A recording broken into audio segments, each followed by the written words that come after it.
So I just got back from watching 22 Jump Street, but let's do this in ascending order first.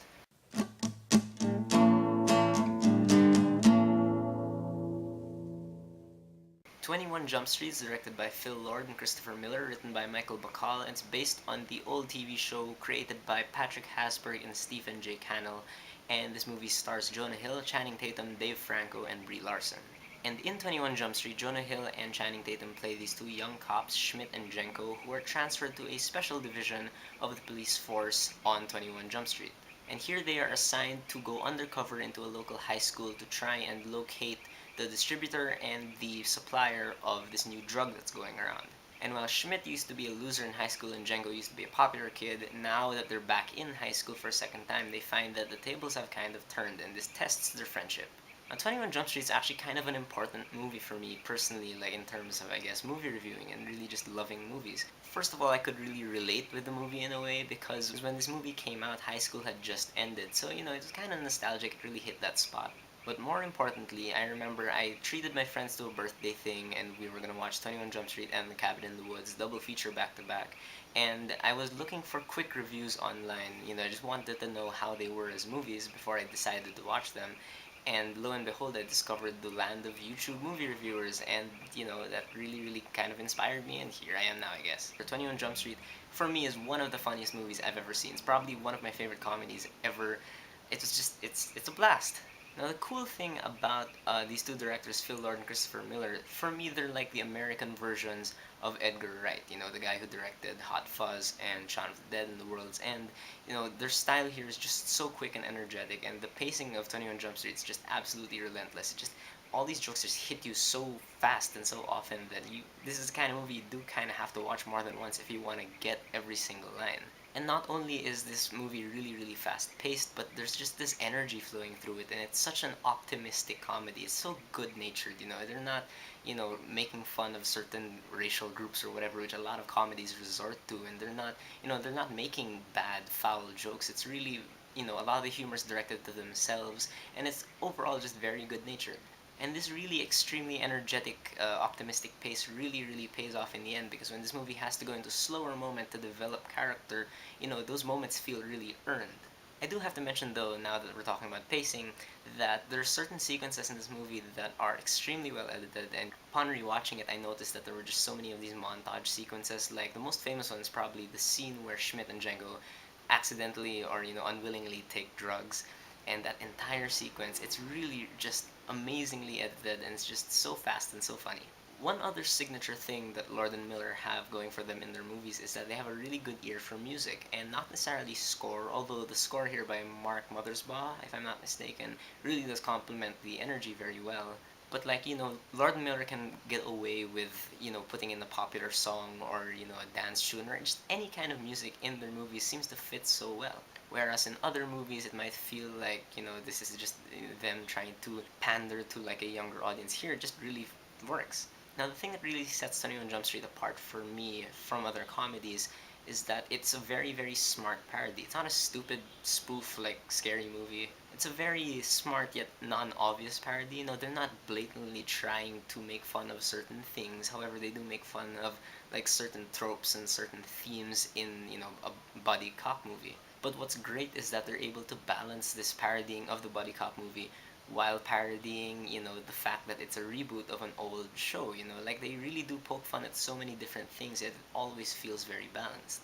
And another great thing that this movie has going for it is that the main characters, Schmidt and Jenko, are treated with a lot of respect. They're not made out to be like really stupid characters or anything. They do have, emotion, and they do have feelings and, reactions to certain events. It's the kind of movie that when you walk out of it, you don't think, like, oh yeah, Jenko is stupid, oh yeah, Schmidt's stupid, that's why it's funny. No, instead you really do feel like you care about these characters, even if, they are funny and making fun of themselves also.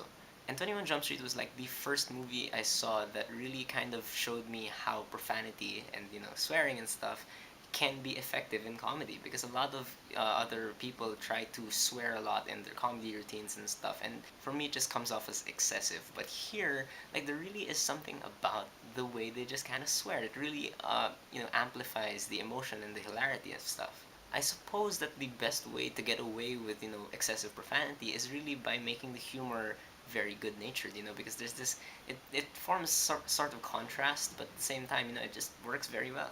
And I will say it again, this movie is really, really hilarious. First time I watched it, like, I was completely out of breath. My throat was dry. I needed to drink water for the next 24 hours because, like, I was laughing so hard. And a lot of this movie owes itself to the chemistry between Jonah Hill and Channing Tatum. Channing Tatum especially was like a big surprise for this movie because before 21 Jump Street, people didn't really like him as an actor. He was in the first G.I. Joe movie and he was terrible in that. I'm sorry. He was in The Vow, stuff like that. But comedy really might be where Channing Tatum really belongs because he does it so well. He has this kind of awkward kind of delivery, and you can tell that it's partly because he's not very used to being in a comedy yet. You can definitely see that because Jonah Hill has much more confident delivery. You can tell he's doing lots of improv. But Channing Tatum really, really does a good job, and he holds his own against Jonah Hill, and both of them together work absolutely well. Like, you really do believe these guys are friends, although strange friends. This is one of those movies that made bromance like cool again. It's cool. But the supporting cast is also treated with lots of respect. You don't have a throwaway Jar Jar Binks character in there to do like stupid whatever. You got Dave Franco and Brie Larson who are playing actual characters with actual story arc kind of. You have Ice Cube who is fantastic in this movie as he's probably the only like real caricature in the movie, but it's very welcome because he does it so well. He's really funny. And then you've got Rob Riggle, you've got Nick Offerman, lots of great actors here, and you've got a couple of cameos here, which, I won't spoil if you haven't seen this movie yet, but, hilarious cameo. And Lord and Miller as directors really know how to juggle, like, all these different themes and all these different kinds of parodies, like I mentioned before. They're directors who you can tell are just having so much fun just making the movie, like, it's as if you can imagine them storyboarding this thing or whatever, and they're just coming up with ideas on the fly. And this entire movie, when you watch it from start to finish, it's like the creativity of just how they shoot scenes and stuff just really just builds. Like, it keeps getting so surprising and so creative and so fun to watch. But in the end, the message still shines through. This is a movie about the friendship of these two guys, and it does feel actually very, very heartfelt. I do have a couple of things that I didn't really enjoy about the movie as much. For one, this movie, while it is generally, much smarter than other comedies of recent years, there are quite a few like silly, stupid things that still happen. Not all of the jokes hit. Sometimes it feels like the plot is completely disregarded. Some things just really don't make sense. One of my biggest concerns, though, is that Channing Tatum, I think his character at least gets the short end of the stick here because it really for me should have been like this real buddy cop movie where they're both on equal levels. But Jonah Hill's character really does get the most development and stuff, and Channing Tatum's character, while he does go through lots of fun stuff, like by the end of the movie, it doesn't really feel like his character got as much fulfillment as Jonah Hill's character, and I just thought that's kind of unfair to Jenko. But other than that, 21 Jump Street is a really, really good movie. It's a kind of movie you can watch at any time, no matter what. Like, if it's showing on TV, you can just stop and watch it. It's gonna be great. I have no idea if the original fans of the original 21 Jump Street like this movie or hate it or whatever, but whatever, you're getting a really good comedy either way. So that is my review of 21 Jump Street. What do you guys think about it? Have you seen it? Whether you loved it or you hated it, whatever you thought, whether you agree with me or not, please leave me a comment and let's have a conversation.